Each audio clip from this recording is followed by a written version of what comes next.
Lord of the Rings, The Rings of Power Season 2 is going to be an epic disaster. And that is because Patrick McKay, one of the showrunners for Amazon Prime Video, has finally admitted that the reason why they chose the Second Age to begin with is so they could, quote, improv within a loose framework. I am not making this up.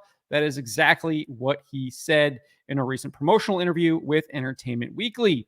Before we get to this, I'd like to ask you, please hit that subscribe button, hit that bell for notifications so you don't miss any of our future videos here at the Trent Report. Wrote this up over at thatparkplace.com. And as I said, he did this with Entertainment Weekly, and he was speaking about how the Rings of Power affected the dwarves. And he said this: there are tantalizing hints in the source text that the Dwarven rings didn't really control the dwarves the way Sauron might have liked, but it did stoke their greed. That sent us down this rabbit hole of what about Peter Mullen, who is playing Durin III, going mad as a villain in Khazad-dûm in Season 2. He then declared this: the whole idea of doing a show in the Second Age was that it's not a fixed target. There's an enormous amount of room for creation and improv within a loose framework. AKA, we are writing the book that Tolkien never wrote, and we are just going to willy-nilly create our own thing. We are not going to actually stay true to anything that Tolkien wrote when it comes to the Second Age. Returning to the dwarves, he added this: the Dwarven rings are a great example where it's like, what exactly did they do?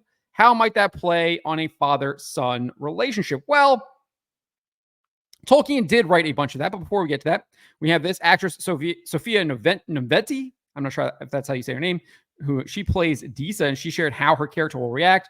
She says, it's ambition meets fear meets love meets pain and worry.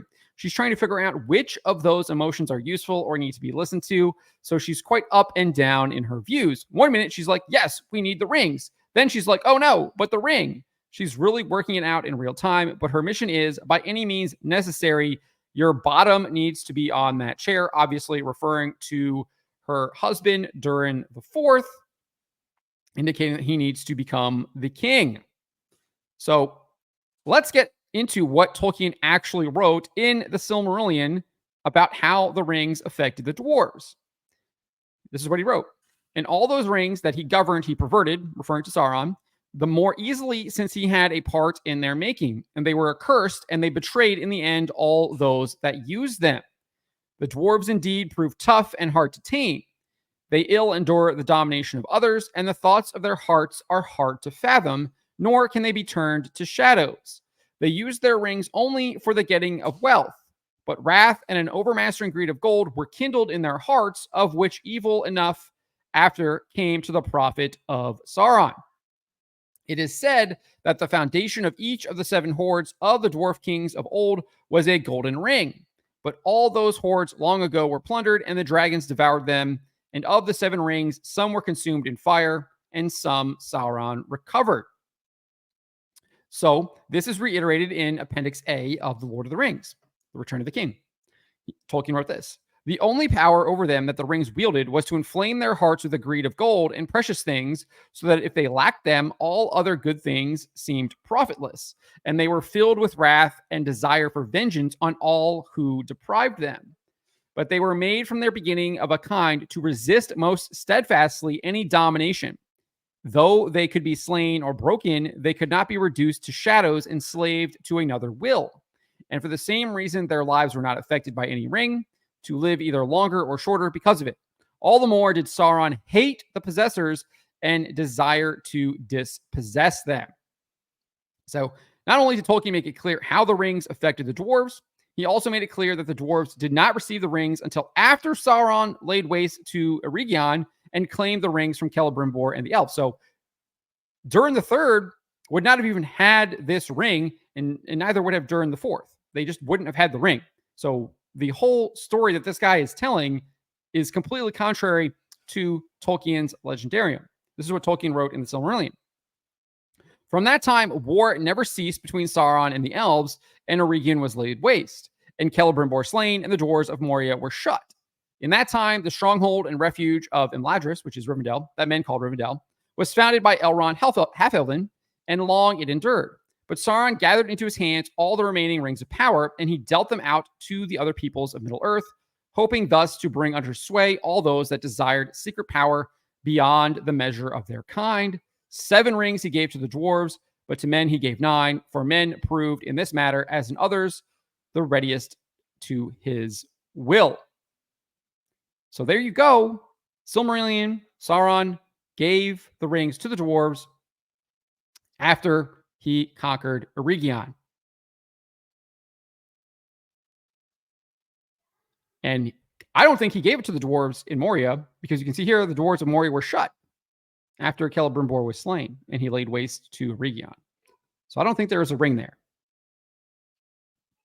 Furthermore, Tolkien also made it clear that the dwarves of Moria fought against Sauron in the War of the Last Alliance of Elves and Men. He wrote this: of the dwarves, few fought upon either side, but the kindred of Durin of Moria fought against Sauron. So I don't think that they had a ring. They're fighting against him in the Last Alliance of Elves and Men, the War of the Last Alliance of Elves and Men. If we look to Unfinished Tales, the Lost Lore of Middle-earth, Tolkien also detailed how Durin attacked Sauron with an army of dwarves from Khazad-dûm after Sauron attacked Eregion. Elrond had gathered such a few of the elves of Eregion as had escaped, but he had no force to withstand the onset. He would indeed have been overwhelmed had not Sauron's host not been attacked in the rear. For Durin sent out a force of dwarves from Khazad-dûm, and with them came elves of Lorinad led by Amroth. Elrond was able to extricate himself, but he was forced away northwards, and it was at that time that he established a refuge and stronghold at Imladris, Rivendell. So there you go. The dwarves actually attacked Sauron from Khazad-dûm. If they had a ring, I find it very difficult to believe that they would have done so. They probably would have just been self-absorbed and gone digging in the deep. In fact, Tolkien noted that the dwarves closed the gates of Moria and ensured that Sauron could not enter. Sauron withdrew the pursuit of Elrond and turned upon the dwarves and the elves of Lorinad, whom he drove back. But the gates of Moria were shut, and he could not enter. Ever afterwards, Moria had Sauron's hate, and all orcs were commanded to harry dwarves whenever they might. So again, I don't think Sauron actually gave a ring to Durin III or Durin IV. There is a caveat. This is in Appendix A. And Tolkien wrote this: it was believed by the dwarves of Durin's folk to be the first of the 7 that was forged, and they say it was given to the king of Khazad-dûm, Durin III, by the elven smiths themselves, and not by Sauron, though doubtless his evil power was on it, since he aided in the forging of all the 7. But the possessors of the ring did not display it or speak of it, and they seldom surrendered it until near death, so that others did not know for certain where it was bestowed. However, so obviously that is a caveat there. He does write that in Appendix A, but given Tolkien's writings in the Silmarillion and Unfinished Tales, it's unlikely that the ring was possessed by Durin III before Sauron's attack, especially given the fact that Celebrimbor gave up all 7 of the rings to Sauron after he was tortured. Tolkien wrote this in Unfinished Tales. Then Celebrimbor was put to torment, and Sauron learned from him where the 7 were bestowed. This Celebrimbor revealed, because neither the 7 nor the 9 did he value as he valued the 3. The 7 and the 9 were made with Sauron's aid, whereas the 3 were made by Celebrimbor alone, with a different power and purpose. Tolkien's son Christopher also addressed the text in Appendix A. He says, it is not actually said here that Sauron at this time took possession of the 7 rings, though the implication seems clear that he did so.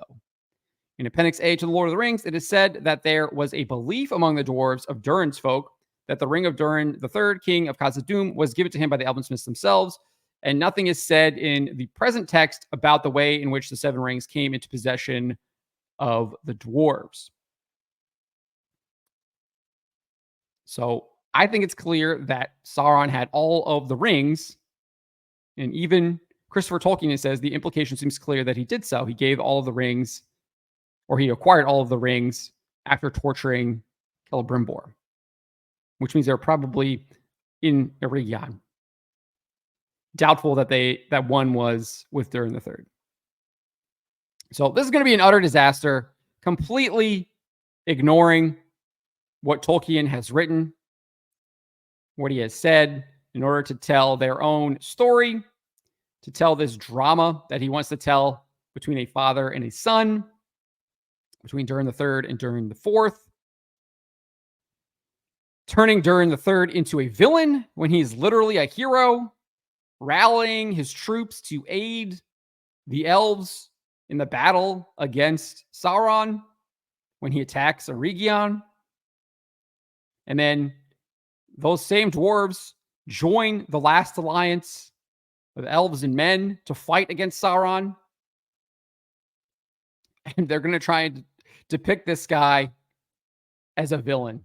It's just, you can't make this stuff up, man. These people, they are truly engaging in malice. That is what they are doing. They're engaging in malice with Tolkien's Legendarium. They are trying to pervert it, and they are doing everything that they possibly can. They are servants of Sauron. That is what it looks like to me, because they are the ones making these decisions. They did not have to do this, but they are choosing to do it anyways. And it's repulsive.